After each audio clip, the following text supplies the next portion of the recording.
Hello everyone and welcome to Games, Comics and Crafts. In this series of videos I'll be looking at the Judge Dredd case files in order and picking out the most prominent and important stories, as well as noting some artists and writers that actually appear in these books. Okay, so this is volume 3 of the case files. First thing I want to say is, for some reason, this one is considerably thinner than volume 2, and they do not get this thin until volume 14 or 15 again, so I'm not quite sure why. There is, unless I'm mistaken, a printer's strike in the 80s that stopped 2000 AD being published in certain weeks, so there is a possibility that might be why it's a shorter book than the others. I'm not too sure if that's the case or not, but anyway, it's still got all the Dredd stuff, so that's pretty cool. So we start with a Ian Gibson piece with Uncle Joe and Vienna, which is quite interesting because we don't really see Judge Dredd's relatives very much. And then we get to Ron Smith stuff. There's a lot of Ron Smith in this. There's a lot of Bolland, which is fantastic. Ron Smith is, we're kind of back to single story issues largely after the massive Cursed Earth and Apocalypse War we saw in volume 2. We're kind of back to those kind of like single parts, 2 parts, 3 part stories. The cool thing about this is we get some foreshadowing put together pretty nicely. This is very good. The Father Earth story is really, really good. Okay, mostly Bolland artwork again. Lots of muties, very, very cool. And art duties are shared by Ron Smith and Bolland in this one. Then more Bolland artwork there, which is just Bolland's Dredd is just fantastic. I love it, love it, love it, love it. Then we get the stuff from some Sovs stuff here, which is from the Black Atlantic story, which is pretty cool. Which again foreshadows the Apocalypse War stuff. We saw Sovs in the Lunar 1 stories. Now we've kind of seen a little bit more of those as well.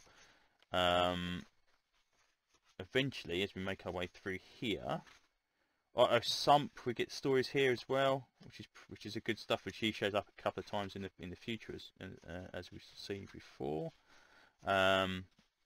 This one's a weird one. I don't recognise the artist's name, Barry Mitchell, but this is obviously we're quite deep into kind of Dredd lore. We know what the Dredd's helmets look like, we know, but this guy seems to have just kind of drawn. I don't know if this is an early piece reprinted, but his Dredd armor and helmet stuff do not look like the stuff we've seen previously. So I reckon that's a reprinted old story that never got used and was actually just inserted into 2000 AD at some point. Could be wrong, but everything else is pretty. I mean, even the difference between Bolland and Ron Smith is at least the armor and stuff looks pretty intact. Right, here we go. So Palais de Boying. Now, this is a good one. This is about buoying, the miracle spray that you can spray on yourself and buoying yourself around. It's invulnerable. Now, this is cool because again, it's a nice little crime story, but it foreshadows stuff.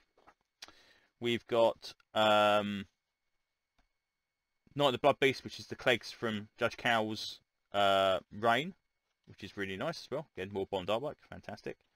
The Great Plastine Disaster, which is really good as well. The Black Plague, about a group of mutant spiders that involves Mega City 1, which again is mostly Ron Smith artwork, and it's really, really that's nice as well.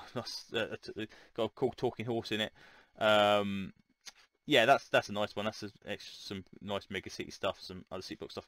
Bit of Mike McMahon artwork, which is again when I bought the 80s role-playing game, Mike McMahon artwork is put through that a lot, and I love this stuff. I Want Something Candy, which is very, very cool.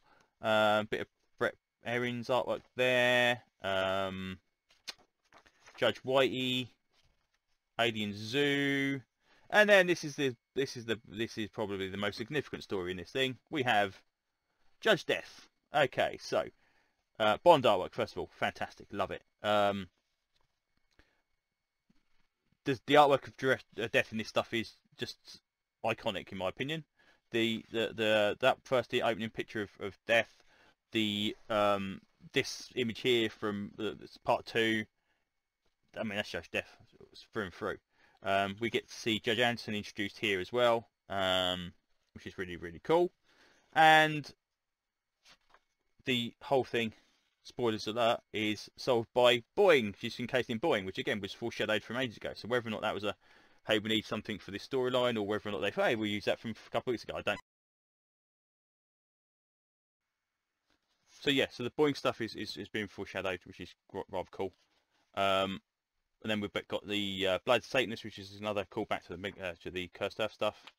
But yeah, it's a nice collection. So mostly small, kind of two single part stories.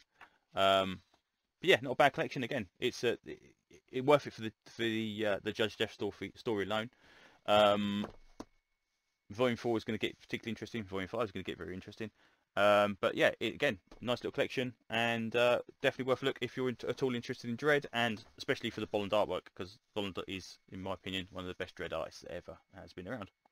So there you go. Thanks very much, and hopefully we'll be back soon with Volume 4 and some other videos coming up on the channel. Okay, thanks very much. Bye bye.